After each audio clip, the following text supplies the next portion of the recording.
তুমি তোমার লেখা প্রতিটি লাইন নিয়ে যদি পাবলিক জাজমেন্টের কথা ভাবো তবে কোনোদিনও একটি বই পাবলিশ করতে পারবে না। তুমি যদি ভালোই লিখো তাতে পাবলিক জাজমেন্ট থাকবেই, এটা মেনে নাও। পারফেকশনের জন্য পড়ে না থেকে প্রগ্রেসিভ হও। গতি জীবন। স্যার এডিসন শেষ পর্যন্ত বৈদ্যুতিক বাতি আবিষ্কার করতে না পারলে তার সারা জীবনের কষ্টগুলো কখনো আলোচনায় আসতো না।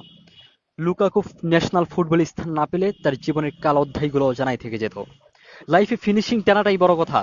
জীবনে অসংখ্য বিচ্ছিন্ন ঘটনা থাকবে, তবে কে কিভাবে ফিনিশিং দিল তার উপর নির্ভর করে এ সমাজ, এ দেশ ও পৃথিবী কাকে মনে রাখবে আর কাকে ভুলে যাবে।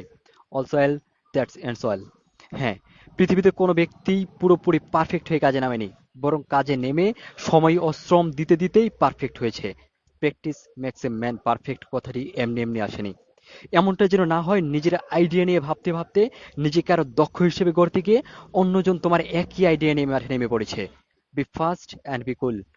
আইকন পাবলিক স্পিকারটিরও এক সময় স্টেজে উঠে হাঁটু কাঁপত, ঘেমে শার্ট ভিজে যেত, এখনো নার্ভাস ফিল করে ঘামে, তবে ব্যাক স্টেজে, আড়ালে, যা কেউ দেখে না। তাই বলি গোল ফিক্সড করো আর তোমার যা আছে তা নিয়ে লেগে পড়ো। তোমার কি নাম, গায়ের রং ফর্সা না কালো, কোন ফ্যামিলি ব্যাকগ্রাউন্ড থেকে এসেছো, কোথায় পড়াশোনা করছো, doesn't matter. Only matter is তুমি কি করছো, কেন করছো। নাম মানুষকে বড় করে না, মানুষের নামকে বাঁচিয়ে রাখে।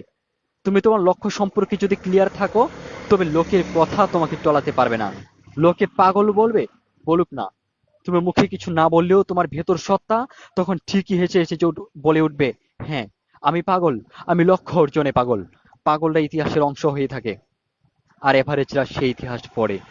ভেঙে ফেলে তোমার কমফোর্ট জোন, দেখাও তোমার অদেখা তোমায়। Just push and push your self. বাঁচার মতো বাঁচো, আর রেখে যাও তোমার সৃষ্টিকর্ম।